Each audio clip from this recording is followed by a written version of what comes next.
الحمد لله كفى وسلام على عباده الذين اصطفى أما بعد فأعوذ بالله من الشيطان الرجيم بسم الله الرحمن الرحيم ما كان محمد أبا أحد من رجالكم ولكن رسول الله وخاتم النبيين وكان الله بكل شيء عليما وقال الله تبارك وتعالى في مقام آخر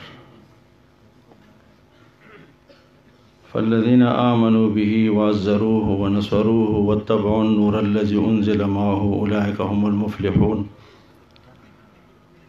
وقال النبي صلى الله عليه وسلم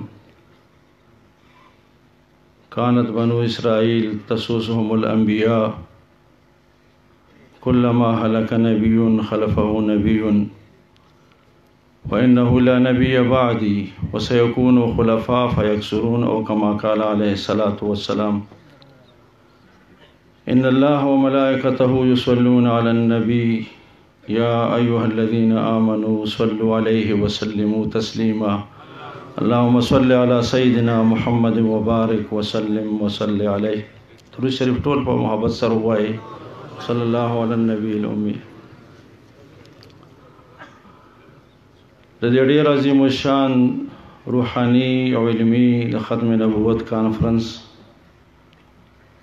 ډېر معزز او محترم زموږ استاد د ټولو مخدوم پیری طریقت حضرت الشیخ حضرت مولانا اعزاز الحق صاحب دامت برکاتهم العالیہ په سټیج باندې موجود اکابرین علماء د امت د انتظامی ملګری زما ډېرو عزتمندو مسلمانانو ورونو ټول اول حضرت مولانا اعزاز الحق صاحب ته په دې عظیم الشان کانفرنس په انعقاد باندې زړه د اخلاص مبارکباد پیش کوم او دا مې دعا ده چې الله تبارک وتعالى دا په خپل دربار کې قبول وګرځي او الله تعالی د دې ثمرات په دنیا او په آخرت دواړو کې تاسو موږ ټول ته نصیب کړي. محترم ورونو زما لږ سینم خراب او بیمارو خو چونکې دې محفل ته د تبرک او د برکت په خاطر او د آقا نامدار جناب محمد رسول الله صلی الله علیه وسلم سره د محبت او د عقیدت په خاطر باندې حاضر شم چې الله تبارک وتعالى ما د پاره کدا حاضری د مغفرت ذریعہ او سبب وګرځي نو دین لوی سعادت په بلنی. محترم ورونو نور لوی اکابرین موجود دي غیبه استاسو وړاندې خبره کوي. الله تبارک وتعالى تاسو مونږ ته داسې یو پیغمبر را کړی دی چې هغه امام الانبیاء دی سید الاولین والآخرین دی او الله تبارک وتعالى د کائنات دا تمام نظام د آقا نامدار جناب محمد رسول الله صلی الله علیه وسلم په خاطر باندې پیدا کړي. کله حضور علیه الصلاۃ والسلام وجود نوې مقصود نو دا نظام به الله تعالی نه جوړو بیا پای کې د آدم علیه السلام سلسله او تاسو زموږ د ټولو سلسله دا پکې را روان دي او تر قیامت پورې نو د حضور د برکت نه تاسو مونږ د دنیا ته راغلی او تاسو مونږ هم په دې کې دنیا کې ژوندۍ تیرو او دا ایمان د چې الله تبارک وتعالى د نبی علیہ السلام په شفاعت سره به ان شاء الله تاسو مونږ جنت الفردوس تم داخلي. محترم ورونو د نبی علیہ السلام ژوند مبارک باندې چې نظر واچوي یو طرف ته حضور علیہ السلام د الله عظیم الشان پیغمبر دی او د الله تعالی احکام امت تر رسي مسجد نبوی کی تشریف فرما دے آسمانی وحی چې سرازی هغه امت تر رسي دا د درس او تدریس او سلسله ده او باقاعده د صحابه کرامو د پاره یو مدرسه په مسجد نبوی کې د اصحاب صفو په نوم باندې جوړه شوې ده بل طرف ته تاسو وګورئ حضور علیہ الصلوۃ والسلام یو مصلح دی د خلکو مېس کې چې اختلاف راشي نو پیغمبر علیہ الصلوۃ والسلام زی او د غیر روغم کوي د غیر اصلاح هم کوي بلکې وزل حضور علیہ الصلوۃ والسلام یو روغه د پاره تشریف وړو او بیا حضور علیہ الصلوۃ والسلام چې واپس تشریف راړو بکر صدیق رضی الله تعالی عنہ صحابه مستمخ کړو نبی علیہ الصلوۃ والسلام تشریف راړو بیا حضور علیہ السلام مکه مفصل واقعه په حدیثو کې بل طرف ته نبی علیہ السلام ژوند مبارک چې تاسو وګورئ نوغه په میدان کې او شاسوار هم دی یو سپسالار دی او داسې سپسالار دی چې هغه په بعض غزواتو کې دو زغری اچي تور اډال د نبی علیہ الصلوۃ والسلام سره دی په اسمان دې سور دی دیو طرف ته دا کردار دی د نبی علیہ الصلوۃ والسلام او د ټول نه مخکې پیغمبر علیہ الصلوۃ والسلام روان دی او بیا په غزوه حنین کې چې کله ابتدا کې لږ تکلیف راغی بیا حضور علیہ الصلوۃ والسلام د کوم بہادری او د کوم جرأت او د شجاعت اظهار چې کوي انا النبی لا کذب انا ابن عبد المطلب پیغمبر علیہ الصلوۃ والسلام روان دی ابو سفیان سے د نبی علیہ السلام د اسپې واګي نسلی دي او په داسې حالاتو کې چې هر طرف نه غشي وریږي پای کې اسه پسالار دی دا امت ته نمونه پری دی نبی علیہ السلام بل طرف ته تاسو وګورئ نبی علیہ الصلوۃ والسلام یو حکمران دی او پیغمبر علیہ الصلوۃ والسلام د حکمرانی یو نوې نظام په مدینه منوره کې پیغمبر علیہ السلام یو نوې بنیاد کړي او حضور علیہ الصلوۃ والسلام حکمران دی بادشاہ دی فیصله په مسجد نبوی کې کوي مسجد نبوی په مصلی باندې کوي بیا که تاسو وګورئ د نبی علیہ الصلوۃ والسلام په خپل کور کې زندگی نکام کوي نبی علیہ الصلوۃ والسلام نه یا یولس بیا نبی علیہ الصلوۃ والسلام کوي اولادم د نبی علیہ الصلوۃ والسلام پیدا کیږي نارینم پیدا کیږي زنانم پیدا کیږي حضور علیہ الصلوۃ والسلام خوراکم کوي اسکاکم کوي عام د معمول زندگی پیغمبر علیہ الصلوۃ والسلام تیری حضور علیہ الصلوۃ والسلام د کور کارونو کې د خپل زنانو مدد هم کوي کان فی مهنه اهله حدیث مبارک کې راځي چې نبی اسلام بذل شل ابیا نبی علیہ الصلوۃ والسلام یو طرف ته باقاعده حکمران دی او نظام د سیاست چلی او بل طرف ته نبی علیہ السلام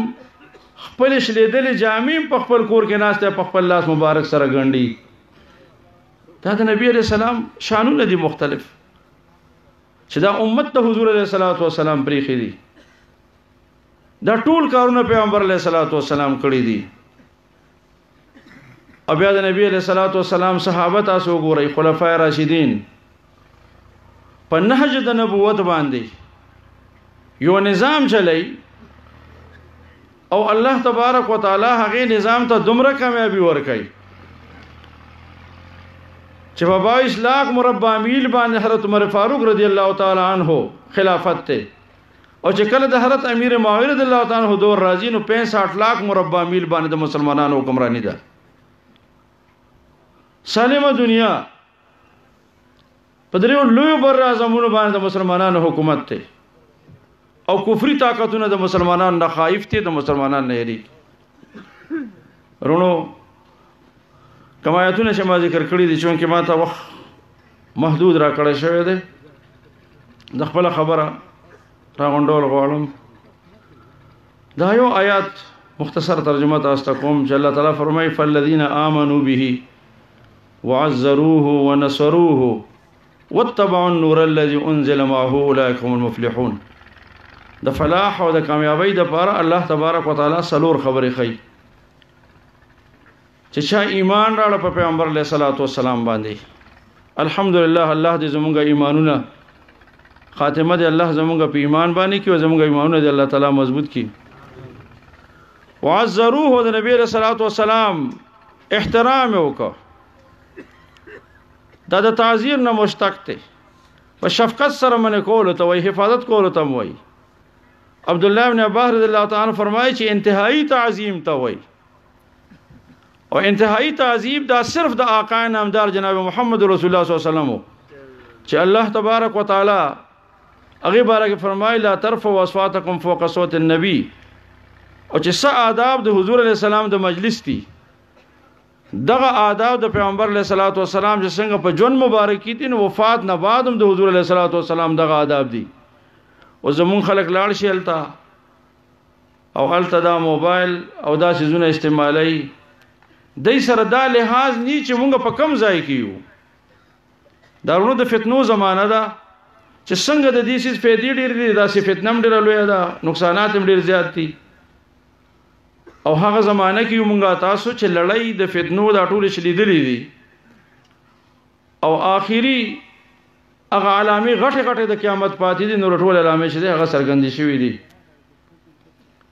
نو الته خلق لاړ شي فټوانو باسي آقا نامدار صلی الله علیه وسلم ته په دې څومره درد او تکلیفي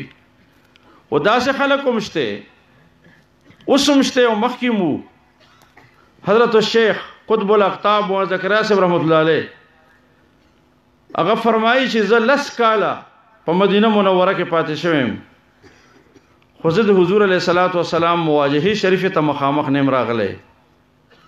زبخپو طرف ته د نبی علیه الصلاۃ والسلام ناستم خپو طرف ته چې کم ځای د پیغمبر علیه السلام یو چې څوک تلی وی بلیدلی اسایډ ته یو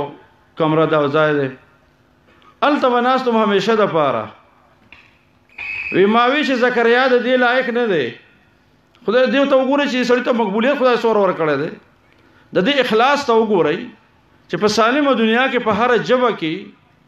د فضایل اعمال ترجمه مشته ټول دنیا کې ویل کېږي. وی ماوی چې زما په دې تور مخسر نبی عليه السلام ته څنګه مخامخ کېږم. صرف دو ځله وی زده نبی عليه الصلاه والسلام مواجهه شریفه ته مخامخ راغلم. یو ځل وی مولانا حضرت سید بنوري رحمت الله علیه اگر اته مواجهه شریفه ته انداغه پوګه باندې ملاس کې خود او ضرور را روانم نبی علیہ الصلوۃ والسلام ته صلوات و سلام وي. دویم ځل وی بیا حضرت اسد مدنی سے رحمت الله علیه هغه وی را روانو او زه هغه سره رانه دغه پوګه باندې ملاسي خو وی ما دا تفاعل کو پدې کې چې دا دواړه سیدان دي د آقا نامدار جناب محمد رسول الله صلی الله علیه وسلم په اولاد کې دي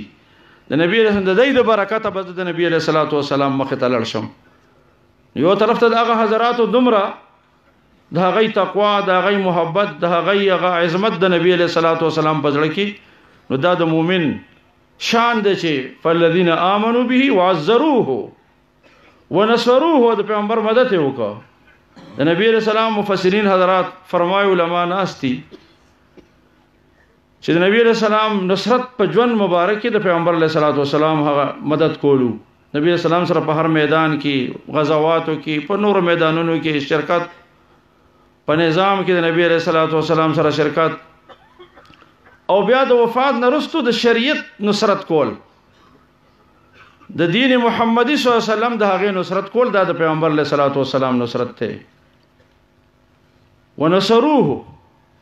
اوس په دې وخت کې تاسو وګورئ چې آقا نامدار صلی الله علیه وسلم باندې حمله کیږي د نبی اسلام په ناموس حمله ده د نبی اسلام په عزت حمله ده او موږ د پاره دلته خپل اکابرینو چې کومه قرباني ورکړي دي خاص کر محمود الملت و الدین حضرت مفتی محمود صاحب رحمت الله علیه دیار لسرزی د قادیانانو سره او د لاهوریانو سره مناظره کوي او د ډیر مشقت او د تکلیفونو د قربانو دا غسنتر پند قربانو د هغه نه بعد یو موقع الله تعالی دا سره ولی چې قادیانه دا ټول قرباني الله تعالی قبول کړی دي او قادیانه غیر مسلم مقلیت الله تعالی قرار کو هغه د پاره خدای اسباب پیدا کړو د اسمبلی په ذریعہ سره هغه غیر مسلم اقلیت شو په هغه باندې هغه قانون باندې حمله ده او دا حمله دلته نه دا بین الاقوامي حملې دی او زمونږ دلته کوم اداري دی او کوم حکمرانانی دا غي په ذریعہ باندې کوي نو دا یو ډیر خطرناک صورتحال دی وخت د ایمان د مسلمان په پته لګي چې د خپل پیغمبر د پاره څومره قرباني ورکړي په فرانس کې دومره جرأت هغه وکړ یو 50 کروڑه مسلمانان دي او دا غي د حکومت په سرپرستۍ کې د نبی کې چاپ کوي په سرکاري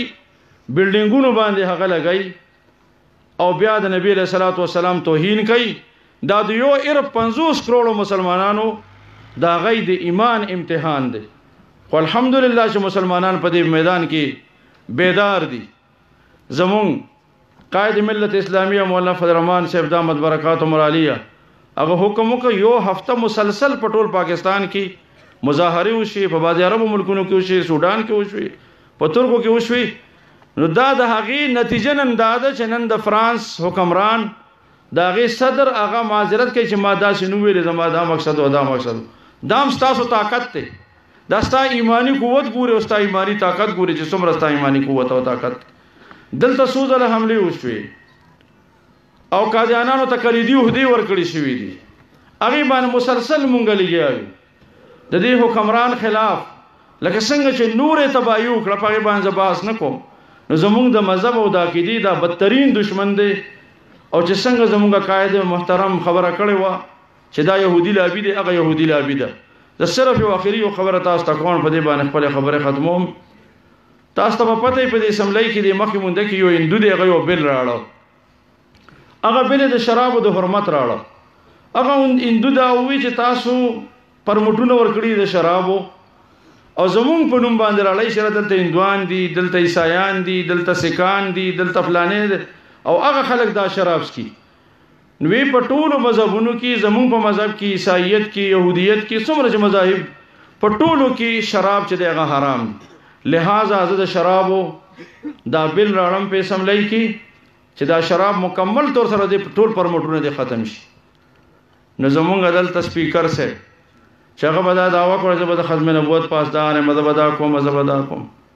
ټولونه اول هغه د دې بل مخالفت وکړه او بیا نور خلکو دغه مخالفت وکړه صرف د جمعیت علماء اسلام 15 منبرانو چې هغه دغه حمایت وکړه او چې شراب دې بند کړی شي زمونږ علماء دې ته خبره وکړه وته وی چې یو خو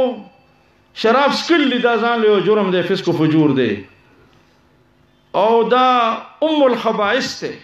هر خباثت بیا د دینه بعد راځي دویم دې ته حلال ویل دي نو حرام ته حلال ویل دا کفر دی